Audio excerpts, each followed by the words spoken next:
반갑습니다. 11월 14일 토요일 큐티 스케치 시간입니다. 오늘 본문은 다니엘 1장 1절부터 9절까지의 말씀입니다.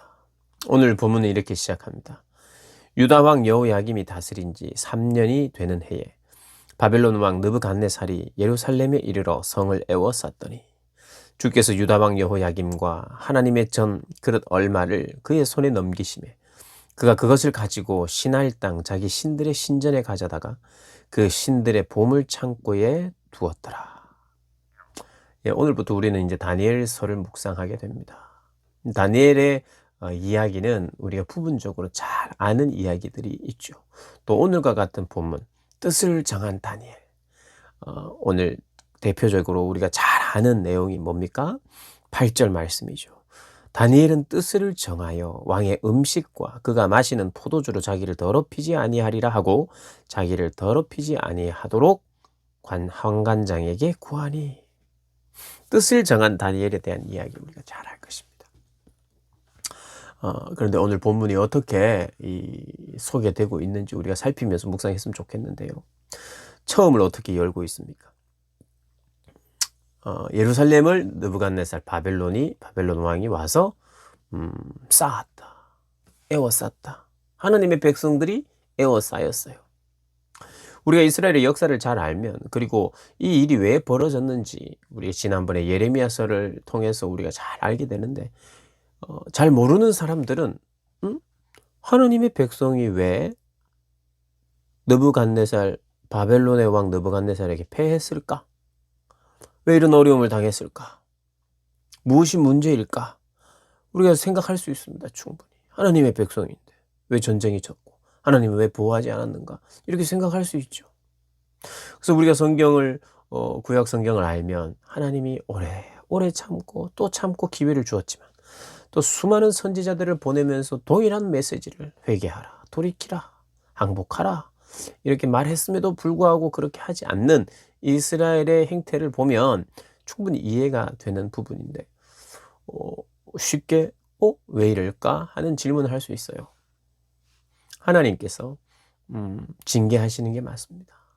하나님께서요. 그래서 우리가 오늘 2절을 보면 느부갓네살이 1절에 느부갓네살이 예루살렘에 이르러서 성을 에워쌌어요. 이제 전쟁하러 왔지요. 그리고 결국 승리했습니다. 느부갓네살이. 근데 하나님께서 오늘 성경을 통해서 말씀하시는 것은 이스라엘이 너무 약해서 그렇다 그렇게 말씀하시지도 않고요. 바벨론이 너무 강해서 이스라엘은 패배했다 그렇게 말씀하시지도 않고, 심지어는 이스라엘의 죄 때문에 징계로 이렇게 포로로 끌려간다 이런 말도 하지 않고 이렇게 이야기합니다. 2절에 주께서 주님이 하셨다는 거예요. 주님이 주도권을 가지고 계십니다. 주님이 어떻게 했냐? 넘기셨대요. 누구를?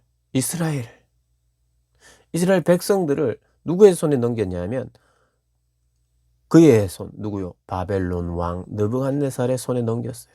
뭐를 넘겼느냐? 유다 왕 여호야김과 하나님의 전 그릇 얼마, 하나님의 전에 있는 하나님의 성물, 그런 것들을 그들은 빼앗아 간다고 생각했습니다. 그들의 힘으로. 그러나 하나님은 허락하신 거예요. 하나님이 넘기셨다고 이야기합니다. 1장 1절 2절이 이게 지금 누가 주도권을 가지고 이 일이 다 일어나고 있는가? 하나님의 주도권 아래 있어요. 하나님의 계획 아래 있습니다. 그러니까 우리가 패배해도 포로로 끌려가도 지금 우리가 인정해야 되는 것은 뭐냐면 이게 다 하나님이 넘기신 거예요. 하나님의 뜻 안에, 하나님의 계획 안에 있다는 것을 우리가 받아들여야 돼요. 요즘 같은 시대도 마찬가지입니다. 왜 이런 일이, 코로나의 시대가 우리를 힘들게 하고 있고 왜 이렇게 기간이 긴가? 여러분, 기간이 짧았으면 좋겠고 모든 것이 회복됐으면 좋겠고 그렇지만 그럼에도 불구하고 이것이 하나님의 계획, 하나님의 뜻 안에, 하나님은 코로나에 우리를 넘기셨어요. 허락하셨어요. 하나님이 허락하신 겁니다. 하나님이 허락하셨어요. 주도권은 하나님께 있습니다. 하나님 뜻 안에 있어요. 그래서 우리는 이런 기간을 하나님의 뜻으로 받아들이는 게 굉장히 중요합니다. 하나님의 뜻으로 받아들이는 것. 하나님이 허락하신 상황이야. 성경은 그것을 이야기하고 있습니다. 그 포로 시기 다니엘과 세 친구가 그렇게 거기에 간 것도 하나님이 넘겨주신 거예요. 그런데 여기 보면 왕이 지정한 것을 따라야 된다 이런 이야기를 합니다. 이들이 하나님의 손에 의해서 넘겨졌지만 누구에게? 왕에게 넘겨졌어요. 그래서 왕이 정한 대로 살아야 돼요, 포로는. 그런데 오늘 1장에 이 앞부분에서 왕이 지정한 게 있다 그랬어요. 왕이 무엇을 지정했냐면 그들에게 왕의 음식과 그가 마시는 포도주에서 날마다 쓸 것을 주. 왕이 정한 거, 포도주와 좋은 음식으로 양질의 음식을 제공하면서 왜요? 건강하게, 튼튼하게, 총명하게, 윤기 있게 잘 훈련시켜서 3년 동안 잘 훈련시켜서 각국에 온서 똑똑한 귀족들의 아들, 자녀들, 똑똑한 친구들을 모아서 오늘 3절에 그랬습니다. 왕이 환관장 아스푸나스에게 말하여 이스라엘 자손 중에서 왕족과 귀족 몇 사람 곧 흠이 없고 용모가 아름다우며 지혜를 통찰하며 지식에 통달하며 학문에 익숙하여 왕궁에 설만한 소년을 데려오게 하였고 이스라엘 백성 중에도 그런 포로를 필요로 했고 지식인들 잘 훈련시켜서 바벨론에 요긴하게 쓰려고 그렇게 훈련생이에요. 훈련생. 그래서 양질의 음식, 좋은 음식을 왕궁의 음식을 주는 거예요. 다니엘과 세 친구는 이걸 거절합니다. 왜요? 인간 왕의 지정한 대로 나는 살지 않고 참된 왕이 정하신 것대로 지정하신 대로 내가 살겠습니다 라는 신앙 고백이 바로 그 음식을 거절하는 거예요. 그 음식을 거절하는 데는 두 가지 의미가 있습니다. 첫 번째는 호의호식하면서 내가 이 어떤 왕궁 생활에 이게 빠져들까 싶어서 내 마음을 결단하면서 내가 여기에 이것을 하나의 신앙적인 결단입니다. 그리고 이것은 모든 이 음식들은 우상에게 바쳤다가 오기 때문에 그것으로 말미암아 나를 더럽히지 않겠다는 거예요. 근데 이제 강조점은 우상에게 한번 바쳐진 것이기 때문에 먹지 않는 쪽에 강조점이 있다기보다는 강조점은 내가 참된 왕이 지정하신 대로 하나님이 기뻐하시는 대로 내가 하겠다는 거예요. 포로로 하나님께서 넘겨주실 때는 포로로서의 생활 양식을 그대로 살아야 됩니다. 포로로 가서 그 바벨론의 학문도 배워야 됐고요. 배웠어요. 잘. 그리고 바벨론식으로 이름도 바꿨습니다. 그 이름을 부르기도 했어요. 난 너 이름을 바꾸겠다 할 때 나는 못 바꿉니다. 나를 죽이십시오. 이러지 않고 바꾼 대로 그냥 살았어요. 그리고 그들이 가르치는 이방 문화와 이방 학문을 배웠어요. 그런데 이제 이 먹는 것에 대해서는 하나님 앞에서 우상에게 바쳐진 제물을 내가 먹지 않을 것이며 또 왕이 주는 음식으로 내가 호의호식하면서 나를 기쁘게 하며 내가 그렇게 살지 않겠다는 그런 결단도 있었고요. 그래서 이게 시간이 언제까지냐? 평생 이렇게 살았다고 보기는 힘들어요. 평생 채소만 먹고 살았다고 보는 게 조금 힘들고요. 그리고 채소도 사실은 우상에게 다 드려지는 그런 일들입니다. 사실 이 바벨론에서 나오는 모든 음식은 다 우상에게 드려지고 황제에게 드려지고 숭배된 그런 음식이라고 생각하시면 돼요. 그런데 뜻을 정한 기간이 있어요. 그게 열흘이라고 보기보다 제가 봤을 때는 한 3년. 이 기간 동안은 내가 적어도 왕에 의해서 왕이 지정한 대로 사람이 지정한 대로 사람을 두려워하면서 내가 사는 것이 아니라 내 가장 두려워하는 분은 참 왕이신 하나님이시다라는 신앙의 결단과 고백으로 나아가는 거예요. 근데 하나님이 너무 기뻐하셨어요, 그걸. 하나님이 원하셨던 거예요.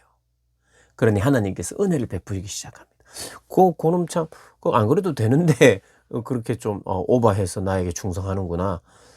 그래, 그럼 내가 보너스로 너에게 뭐 좋은 길을 주겠다. 이게 아니라, 다니엘이 그냥 오기로 뜻을 정한 게 아니라, 정말 하나님 앞에서 뜻을 정하는 거예요.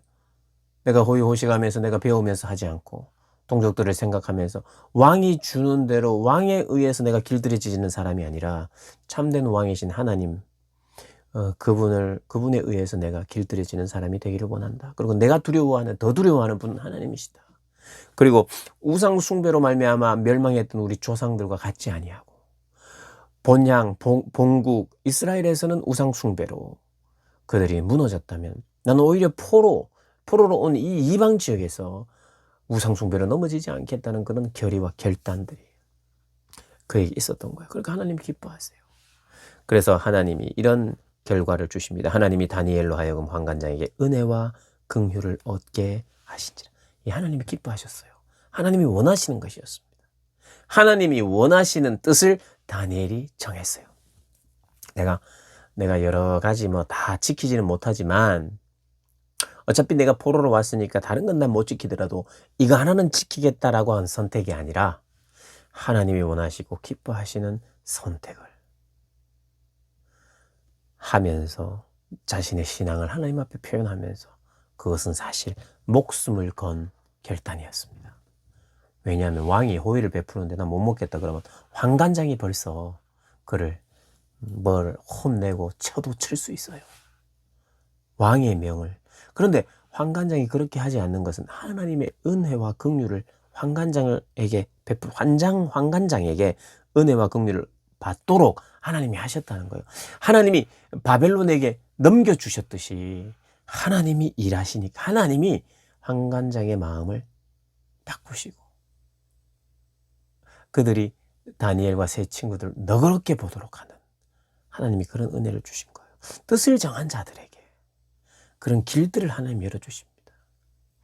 놀랍고 상당히 우리는 그렇게 생각할 수 있어. 막 하나님의 백성이 그다음 탁 갔을 때는 아무도 못 괴롭히고 아무 눈치도 안 보고 신앙으로 결단하면 탁탁 모든 게 다 잘 되는 이런 게 아니라, 거의 이제 다니엘서를 보다 보면 굉장한 핍박도 받고 어려움을 당하지만, 하나님 그런 어려움 속에서 필요한 은혜를 주시고 필요한 기적을 주시고,